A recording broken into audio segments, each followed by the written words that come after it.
Madeline and her husband have both been sent multiple times to the ER based on the wounds they have received from their 2 Amazon parrots, Cho and Gizmo. Gizmo was previously a breeder bird, while Cho is around 16 years old and Gizmo's around 20 years old. The main issue that they have had have stemmed from hormones. So those of you that continue to do hormonal behaviors with your birds claiming it's natural, this is a sight into your future. They can no longer handle these birds and have to do so with perches now. And we didn't get any pictures, I think, of when I got this one. No, I've just got you in the ER sitting, but there's no... Oh, maybe there is. And that's all from the Amazon, or is that That's from... all from the Amazon. Just one of them? His on the tongue is from Gizmo, and both of mine are from him. Because you see how he starts getting like that lunging? He starts to do that, and I'm like, something is wrong. He's gonna go at me. I love this. You guys are watching us. Yeah, we're watching. That's funny.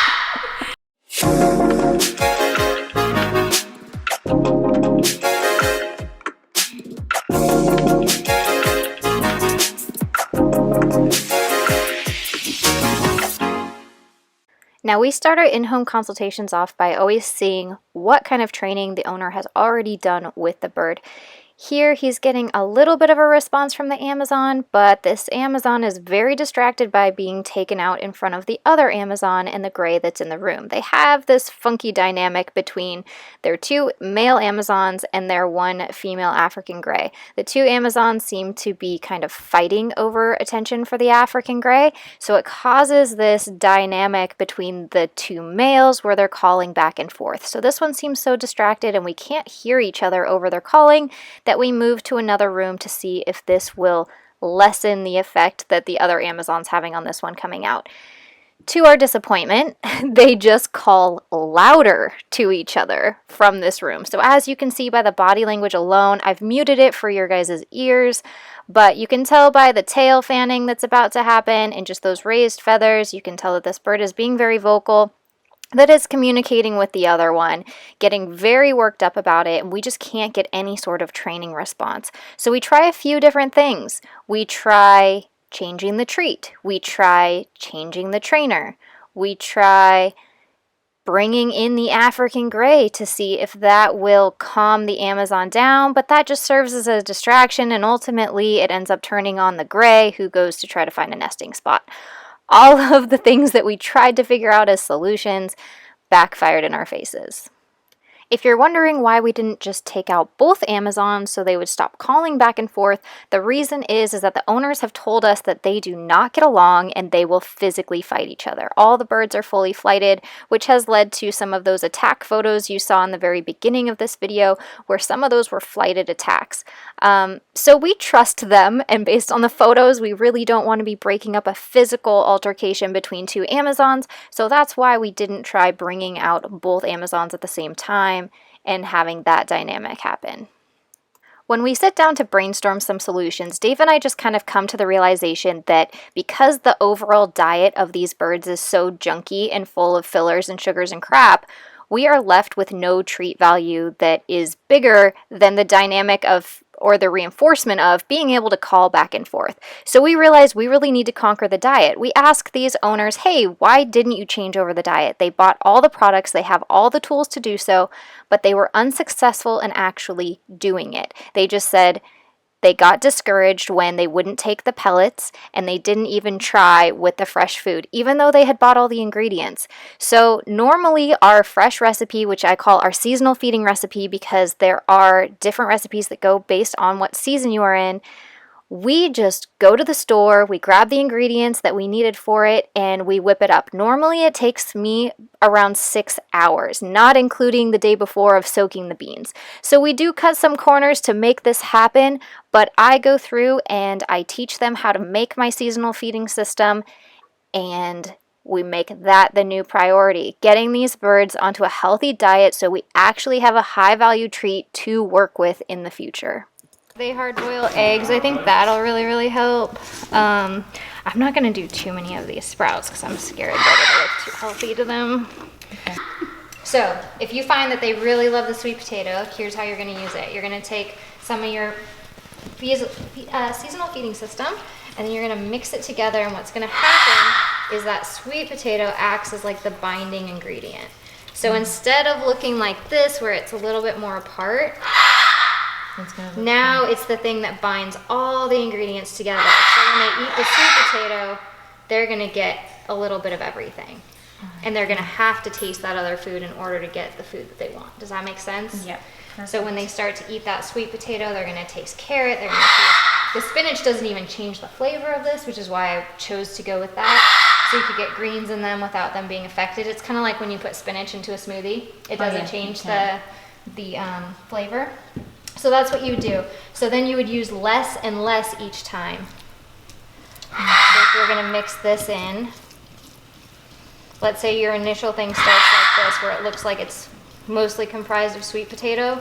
The next one would be more like this, where you can see that it's not quite as densely sweet potato, and then it's just less and less and less. So they're getting more and more veggies, less and less sweet potato. And it's the same with the eggs.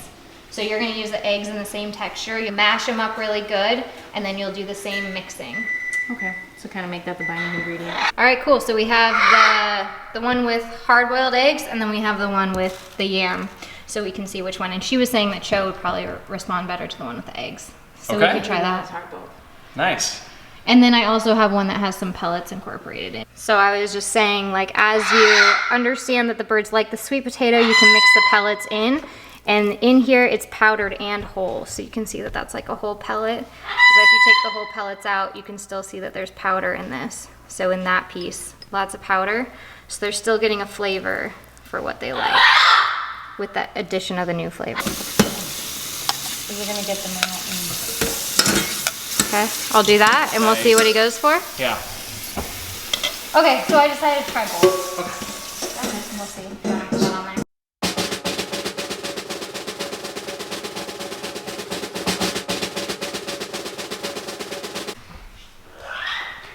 Try some food.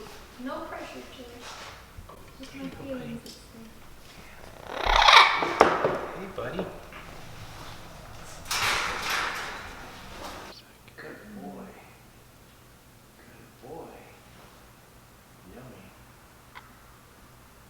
One of the things I could have done that I didn't is I didn't incorporate any like seeds or nuts into it. So it's impressive that he's trying it without any of those. Come on, Joe, let's eat, man. Maybe if you pretend to eat it. Right. Just actually eat it. Serve it up, man. It's eggs and veggies. Why not? Oh, this is weird looking. Actually good. That's sweet. Right? All right, let me eat it. Is he eating it? Good boy. Good stuff, man. He's like, hey man, don't eat my breakfast.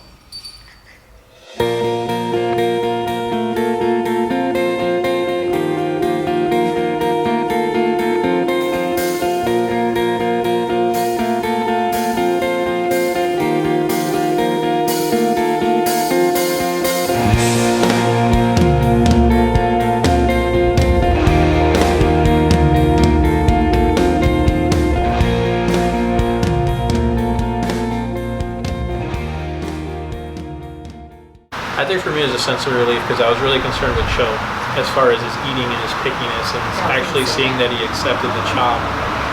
Kind of like I said, it made the day for me. If anything, that was, my biggest fear, that he was, going to go backwards or not eat, or God forbid get sick or starve to death, and that we would never be able to get ahead with him. But now seeing that he did that, I feel a lot better. Cool. So, Yeah, I think for me that was it too, the food. Just knowing He's that there such a was a way picky that I could eater. incorporate the healthier food without him starving, because he was interested in it, and I didn't think he was ever going to do that. So that was a success. So yeah, I thought he would be the hardest. So if he's going to do it, and the other two will definitely do it once the food gets figured out, the diet, then I think everything else that you guys have showed us today should fall in place. Yeah. And as long as we stay consistent, we should be all right. Do you feel like once the diet's in place, the value of the treat will be higher? Like, does that whole thing make sense? Yes. Absolutely. And you can see today how it didn't really have a lot of value because the diet's been off. Which also shows you why so many people in the past have just said, okay, let's make my bird hungrier. And how that actually doesn't work, so it just damages the relationship. But by only giving fresh, healthy stuff, all of a sudden the one opportunity they ever get to get pine nuts is by being around you, that it gets really, really powerful. Just don't want to be bit anymore. Yeah. Really. So yeah, eliminating hormones is like number one. Pay attention to all the things that could be potential triggers. Okay. Starting with sleep. Big focus on diet. Eliminating cage covers. Finding that like sleeper room, sleeper cage, timers.